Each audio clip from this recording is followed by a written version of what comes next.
Hello, and welcome to another episode of Biking with Bobo. Today's episode is a story time about my worst mountain bike crash ever. That's right, this is how I got into the Clavicle Club. It all started when Paul the punter showed up at my front door. Come here. Oh, God. You motherfucker. That's so gross, dude. It's not even gross.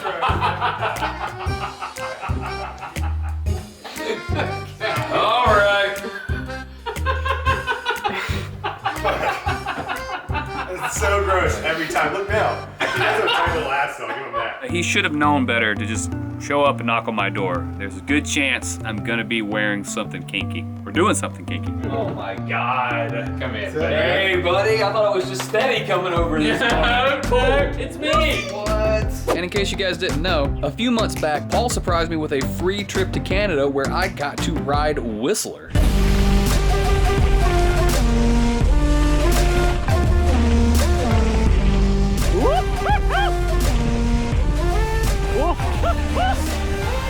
Oh my God.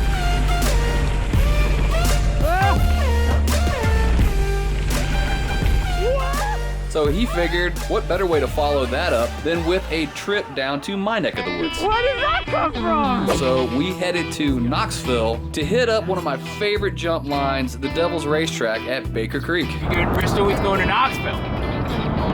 Knoxville, Tennessee. Nice, eh? It's about to go down, Paul. We're going to show him a good time. We're going to show him how we do it up here.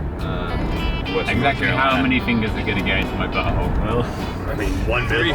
three if you're lucky. Yeah, I was like, if everybody likes you, 3, you know? Look at that ass. Look at that ass. Oh, jeez. Look at that ass. Oh, man. Actually, that ass. At least I know what my thumbnail's going to be. The storm is coming, but I'm prepared. I'll be gone for a while, but don't be scared. We were having a great time. It was a blast. We were getting a lot done. We were filming some beautiful looking stuff, and I was clearing some all-time big jumps. Into the black hole. Oh, I'm about to land on you. My soul. Woo. Oh. To make myself whole.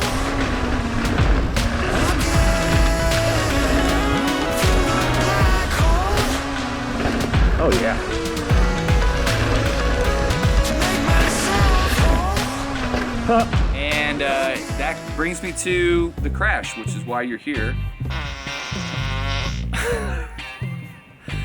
That's gonna make the edit for sure. Woo! And after a few hours of filming, we lost light, it was getting dark, and it was time to wrap things up and get the hell out of there. But then we approached the bottom of Barn Burner, and I rounded the corner, and there it was. It was one of those smaller jumps with a really steep lip on it. I've always heard from better riders that those are the ones that are gonna fuck you up, and I never understood why until this very moment. Because when I pumped, my front tire left the lip, the back tire stayed on the lip for a moment or a beat longer, and it flung me so far forward. It wasn't even an OTB, because instead of dead sailing over the bars and then landing on your front tire and then going and crashing into the earth, my front tire came all the way underneath me and then beyond 90 degrees, and my shoulder and side of my head were the first things to impact the earth. Nailed it. It was dark out. It all happened so quickly. The ground came up at me so fast. I wasn't prepared for it, but I also knew in that moment, before I hit the ground, that this was going to be bad. So there I laid on the ground, Paul the punter shouting at me to stop fidgeting about and rolling around and breathe, because he was afraid I was gonna go into shock. F***ing Paul, what the f***, man? Every time I'm with him and every time I'm wearing that jersey, I get f***ed up. Okay, everyone, we're burning this f***ing jersey that hurt him so much, and we're gonna say, F you, Jersey! Jersey! God damn it! And we're gonna burn this bitch! We're gonna burn the Piece of crap, Jersey! I Okay, here we go. Whoa! It's got you on fire! Oh yeah! It's going up! Don't breathe that in, it's cursed. It's cursed smoke. Yeah, c'est la vie, evil Jersey from hell.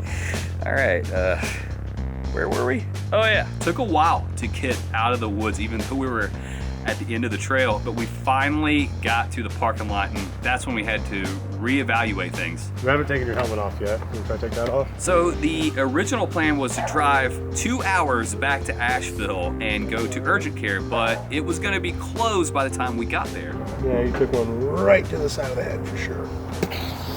So we made an executive decision and decided to go directly to the local ER, which luckily we were only 10 minutes away from. What are you doing with Bubbo's shoes? I like to piss myself. You peed on yourself in your butt? Damn, your thing's that big? I was looking at my ding dong 2 seconds ago because my pants were up. I Paul- did not Paul, did see you anything. I didn't see anything. Paul's seen your dick and now he's putting on your shoes. What did you guys have worked out? Really came a long way. So Bubba, why are you putting your shoes on? That wreck, and it wasn't on camera. Sorry to disappoint everybody. You're gonna have to suck my dick. I don't like that you're gonna go into the ER with a chest protector. Yeah. Actually, I got some I got some money for snacks too. You already eating. I'm hungry. I'm a fat. All right. We'll get this guy checked in and be all right. You even got the top of your hand too. yeah, dude. You look like shit. Look, how's the emergency entrance and elevator? That's weird. Emergency entrance from outside didn't even go off. A lot of pain. Hey buddy, thanks for carrying me off the mountain. Your chin's cut too, man. Yeah. I know this is gonna sound strange to you guys, but I am glad the camera was not rolling. This is something I would rather forget and not ever have to witness again. Not just because of the severity of the crash, but I can't help but feel fortunate and grateful that it wasn't worse. Oh fuck, where are you from? Yeah, when I went back there to get x-rayed, I knew I was in trouble when the x-ray technician called for someone. Took my picture, there comes the x-ray, and she goes, oh. And then she yells back to her person who's there helping her. She goes, hey, can you come look at this? And the guy comes up and you can just hear him go, what you got? Oh. And I was just like, oh, that is not what you want. Medical experts who see shit, crazy shit every day. It's not what you want. It's not what you want to hear. I was expecting like hell to hear, you have a broken collarbone. Turned out, that is not what I heard. I was shocked. I couldn't believe it when she said to me, no brakes. I was like, elated with joy. It's kind of a fucked up way to start the conversation because then she pointed at my x-ray and said, no brakes, you have a stage 5 shoulder separation. But the next day, it was go time. I did not want to waste any time, called some of my friends and got an awesome recommendation for what's supposed to be the best ortho in Asheville, and I got my ass there first thing in the morning. All right, here we are. Going to go see what they say. Got my x-ray, so we know what that looks like. Now we're gonna find out the rest.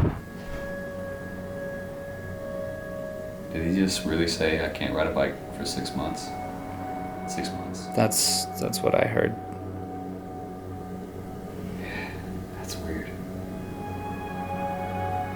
I don't even know if I can process that right now. It's probably best to just not think about the time scale. So I can't I can't fucking fathom that. Since I started mountain biking, I've never been away from riding that long. Oh man. X-ray since. But yeah, I was lucky enough to get an awesome doctor, and he's even better under my insurance policy, so that was a huge relief. Otherwise, this whole surgery was gonna be outrageously expensive, and I was super stoked that we were able to schedule the surgery for like right away, because having your bones not attached is not a good feeling. No, you should see without the shirt on, dude. You can see the arm peeling away from the rest of his body. It's a big separation. It's a big separation. Yeah. He told me shoulder separations are like 1 through 6 in severity. This is a 5. 16 millimeters of separation. That's huge. I mean, 6 must mean that the arm is completely off the body, right? Like, was your arm torn off by a bear? 6. 6. I'm having surgery Monday, and there's one more detail. I'm not allowed to bathe or take a shower for 3 days. days. What? And after. That's no. Mama, you get to sponge bath. And if she doesn't want to, I mean, I'm here. I mean, the one thing I'm really worried about, the real hard part is going to be pleasuring myself. I got your back. Whatever you need. My question is after the 6 months, am I going to want to go back to the right hand? Or am I going to be like a lefty for life? My parents got me a recliner. This is going to be my bed and hang out watching TV station for the next long time. I'm on drugs. That coat on you's got you all messed up. Hey, Mom. Hi. Thanks, Dad. Say hey to the camera, Dad. My dad. My dad. Ooh. It doesn't jerk you too fast, does it?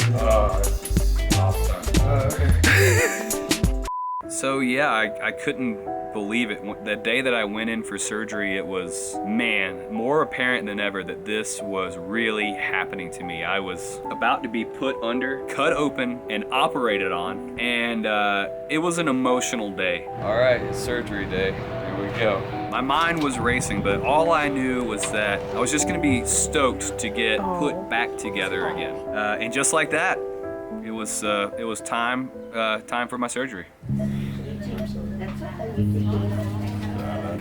I love you too.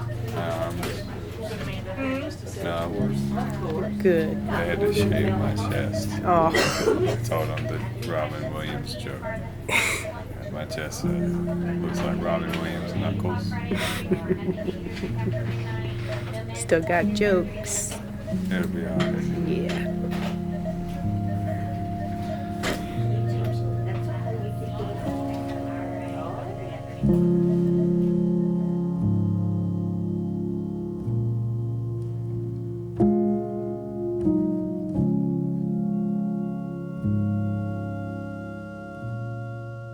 You did it, babe. You did so good. I don't remember going out. Well, you were pretty messed up before you even went in. You were pretty loopy already. You were wanting to order some barbecue.